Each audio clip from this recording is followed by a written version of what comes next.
हाथरस सत्संग कांड में न्याय की मांग को लेकर अखिल भारतीय प्रगतिशील महिला एसोसिएशन वाराणसी ने राष्ट्रपति को संबोधित ज्ञापन आज एसीपी बेलूपुर को सौंपा। इस ज्ञापन के माध्यम से संगठन की महिलाओं ने कहा कि हाथरस सत्संग कांड में प्रशासन की लापरवाही से कई सौ लोगों, जिसमें विशेषकर महिलाओं और बच्चों की संख्या बहुत ही अधिक थी, भगदड़ में मौत हुई। इस हाथरस घटना में हुई मौत पर हम गहरा दुख व्यक्त करते हैं और आपसे न्याय की मांग करते हैं।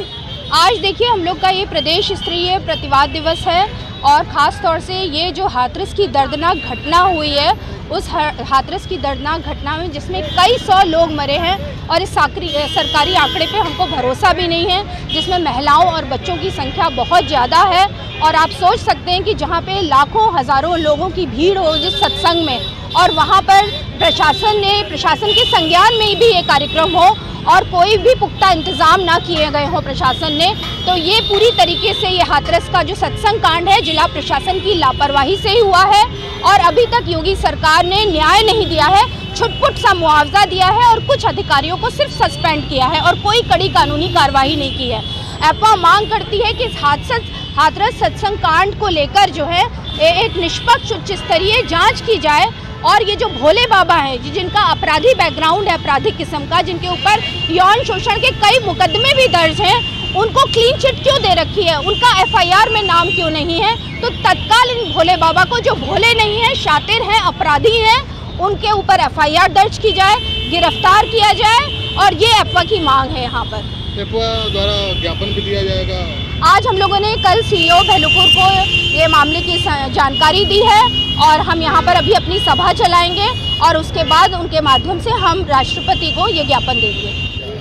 देखिए, हम लोग जाने जो हाथरस की घटना हुई है उसमें 121 लोग की मौतें हुई है, तो हम देख रहे हैं कि जो लोग रिस्पॉन्सिबल है, जिसमें सबसे ज़्यादा जो भोले बाबा का नाम आ रहा है, तो उनका नाम नहीं आया गया। पुलिस ने जब अपनी जांच करी तब उनका नाम नहीं आया। अभी एसआईटी जो स्पेशल इन्वेस्टिगेशन जांच के लिए बनाई जाती है, वो जब बनी उन्होंने भी उनका नाम नहीं दिया है। उसके अलावा हम देख रहे हैं जो उनके सेवादार थे उन सबका नाम है, जिनकी गलती काफ़ी कम है, लेकिन जो ऑर्गेनाइजर हैं, जो भोले बाबा हैं, जिनके कारण ये सब हो रहा है, जो कि अंधविश्वास और धर्म के नाम पर केवल अपना धंधा चलाना चाहते हैं इस तरीके के बाबा, तो हमारा प्रोटेस्ट उनके खिलाफ तो है ही, साथ साथ में उन सारे बाबाओं के खिलाफ है, उस पूरे सिस्टम के खिलाफ है कि किस तरीके से धर्म को यूज़ किया जाता है, लोगों के सेंटिमेंट को यूज़ किया जाता है, उनको बेवकूफ़ बनाया जाता है और साथ में अपना बिजनेस चला जाता है, अपना धर्म चला जाता है। जैसे हम देखेंगे कि जो बाबा हैं, इनके 8 आश्रम हैं, बहुत बड़े बड़े आलीशान आश्रम हैं इनके, तो वो सारा पैसा इनके पास कहाँ से आ रहा है, वो किसका पैसा आ रहा है। तो ये पूरा का पूरा एक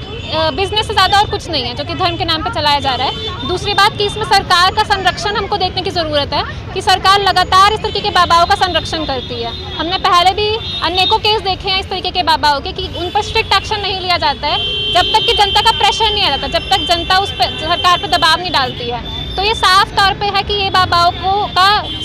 सत्ता के साथ, सरकार के साथ गठजोड़ होता है, उस सरकार को फ़ायदा होता है, इन बाबाओं को फ़ायदा होता है, साथ में दोनों लोग पैसा खाते हैं, इस कारण से उन पर कार्रवाई नहीं की जाती है। पहले भी हमने देखा आसाराम बापू का केस है, राम रहीम का केस है, इन सारे तमाम केस में देखा राम रहीम अभी बाहर है। तो कितनी शर्म की बात है हमारे लिए कि जो बाबा इतनी लड़कियों का रेप के लिए रिस्पॉन्सिबल है, वो अभी बाहर खुले में घूम रहा है। तो इस तरीके की जो भी सारे बाबा हैं, उन सब के खिलाफ हम लोग उनको बैन करने की हम लोग मांग करेंगे कि उन सब बाबाओं को बैन किया जाए, उन सब एक्टिविटी ख़त्म की जाए और उनकी जो सारी की सारी जो उन्होंने अवैध तरीके से जो प्रॉपर्टी कब्जा करके रखी है, उन सबको छीन लिया जाए उनसे।